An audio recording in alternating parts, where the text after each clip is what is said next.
channel. Thank you so much for stopping by and watching another video. If you are new here, definitely make sure you subscribe before you leave. So today I'm here with a hair regimen video, or a healthy hair regimen video, and this is going to be geared towards individuals who have high porosity hair. I feel like in the natural hair community on YouTube, there's a lot of videos that educate you or teach you how to treat low porosity hair, because that is the majority of naturals. But if you are someone like me who either colors their hair, do any kind of chemical treatment, or use heat on their hair a lot, which I am a straight hair natural, meaning I do wear my hair straight a lot of the times, then more than likely over time your hair does transition from either normal or low porosity to high porosity hair.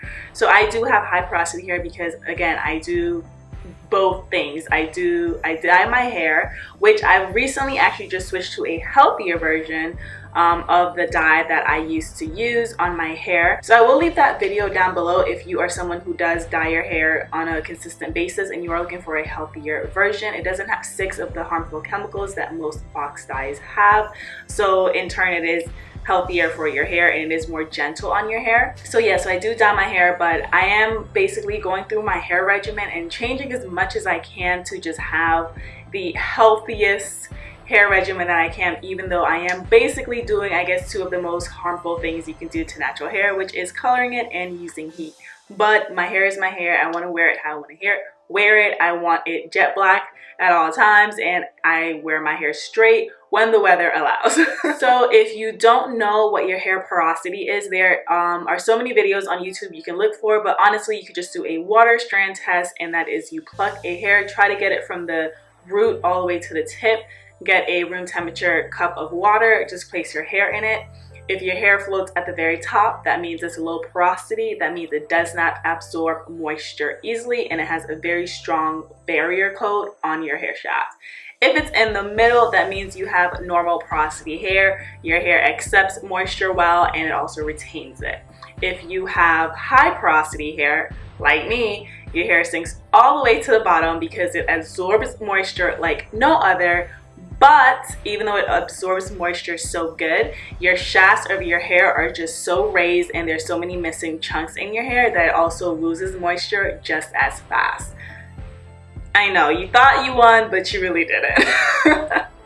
Another way to tell your hair porosity is after you've washed your hair and you let your hair air dry. Depending on how long it takes your hair to dry, you can also tell your porosity. For me, being high porosity hair, after I wash my hair, if I just let my hair out, my hair will literally dry within 5 to 10 minutes. And I'm talking about like completely dry. That's how fast high porosity hair loses its moisture if you don't take corrective actions. Now, if you have lower porosity hair, your hair takes forever to dry. Your hair will literally just be dripping wet all day, take hours. Air drying is just the devil for you. So that's another way you can do the hair porosity test. So at first, I never used to think like knowing your hair porosity mattered that much. In my mind, I was like, we're all natural. We all just need to, use the same practices. It's the same thing. It really don't matter. I used to think products didn't matter, it does. I'm starting to see it does. And it's after going through like a setback again that I realized that it was such a problem. So if you've been on my channel for a while, you know that I went through kind of basically a detangling horror nightmare, and it was happening consistently for like a few months, and then finally like my hair volume kind of got shot basically, and I was just like, what the heck?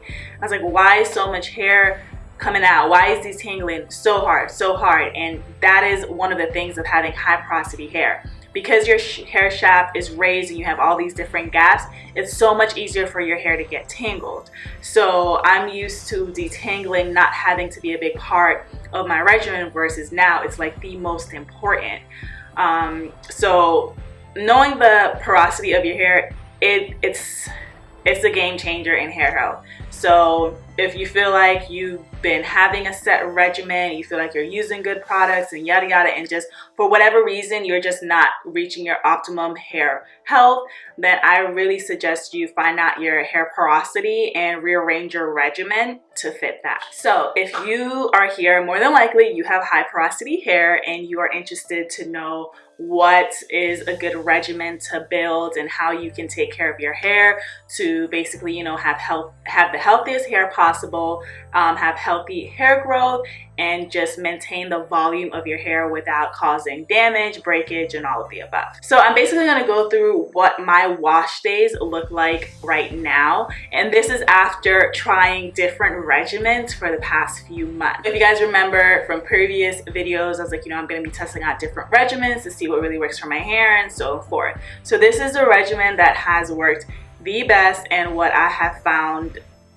works.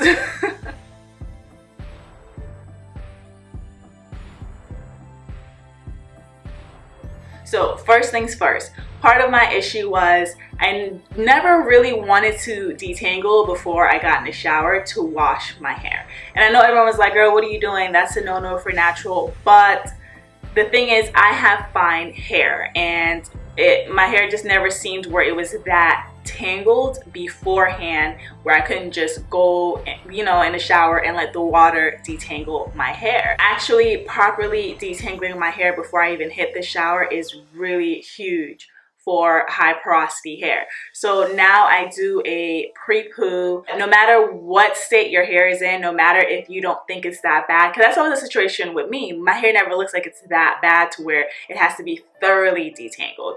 Like I would, you know, probably finger detangle real quick and then get in the shower. No, there is no such thing as not needing to detangle. Detangle is a must, no matter what state your hair is in before you actually put water on it. Because once you put water on it, it's over. It's over. I'm telling you. Save yourself the hassle. Take your time, do a pre-poo to detangle your hair before.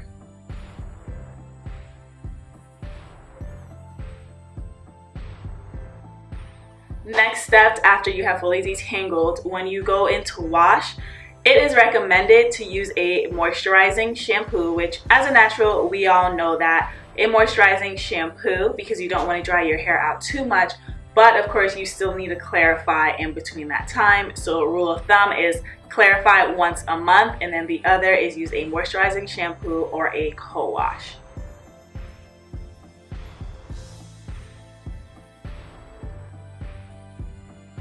After shampooing, then you do want to go in with a conditioner before you deep condition, and this is basically to just add some moisture back in your hair, add some slip in your hair. And at this point, because with shampooing you mainly focus on your scalp, and depending on the motion you use, more than likely you have caused a little bit of tangle up here.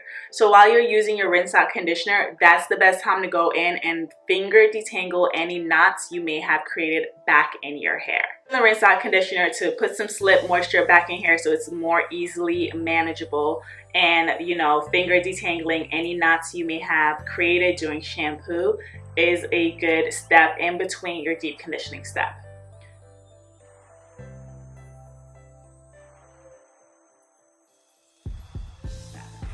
So for deep conditioners, you definitely want to invest in good products, and you want to make sure you're using the right type of products to deep condition your hair. You want something that is going to help put moisture in your hair and also help seal your cuticles at the same time. I used to think I was protein sensitive, but the thing is, with high porosity hair, having a really good moisture protein balance is going to be crucial. Because you have so many gaps in your hair, you need protein more than the average. And I used to think I was protein sensitive, so I used to stray away from using protein too often. So when you have high porosity hair, it takes needing protein from probably every, 4 to 6 weeks to once a month, and on a bad month, probably twice a month. So honestly, what I have been doing is just alternating my treatments. So there are times where once a month I will do a protein treatment, and there's times where I'll just alternate every other week, every other wash day. I'll just rotate from a moisturizing deep conditioner to a protein-based deep conditioner. But high porosity hair needs both. It needs the moisture sealing it in, and it also needs a lot of protein to help build back up the gaps that's in the hair.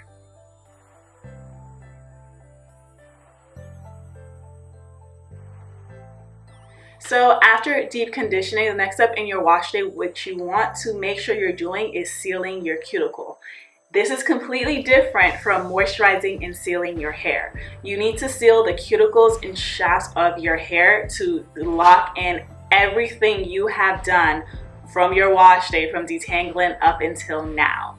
And the best way I have found to do that is doing an apple cider vinegar rinse. So after I wash out my deep conditioner in each section, I would make a mixture in a spray bottle. I will spray that section down, basically smooth it in, and then just rinse it right out. Or you can let it sit in for the remainder of your shower and then rinse it out. But that has been the best, and you will literally feel the difference after you do that rinse. It really does seal the cuticles of your hair, and it's less frizzier.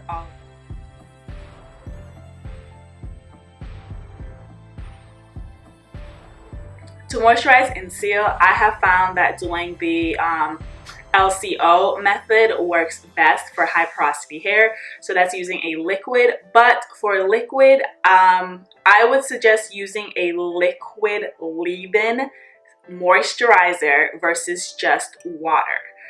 Use something that has the extra benefits of moisturizing your hair. For the cream, I use a moisture retention cream, and then I put a moisturizing oil after.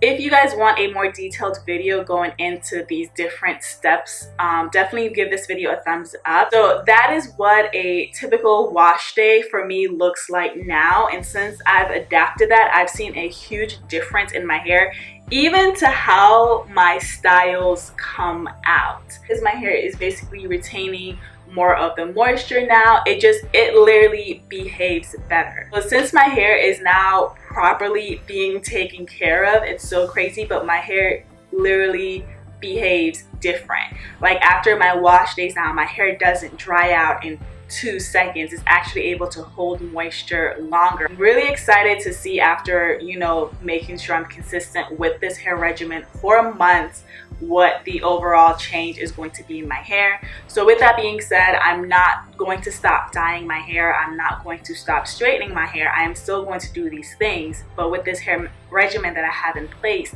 my hair is still able to be its healthiest regardless. Now, with that healthy wash day in place, you still want to make sure you are taking into account that you're not over processing your hair when you are dyeing it. I will admit, in the past, when I used to dye my hair, I was over processing a bit. I was. If you straighten your hair, you don't want to put heat on your hair every single day or even every week. I don't put heat on my hair every single day or even every week.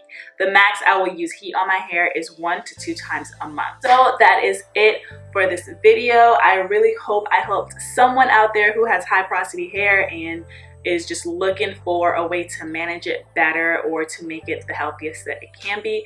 Definitely give this video a thumbs up if you found it helpful, and I will see you guys in my next video. Thanks so much for watching.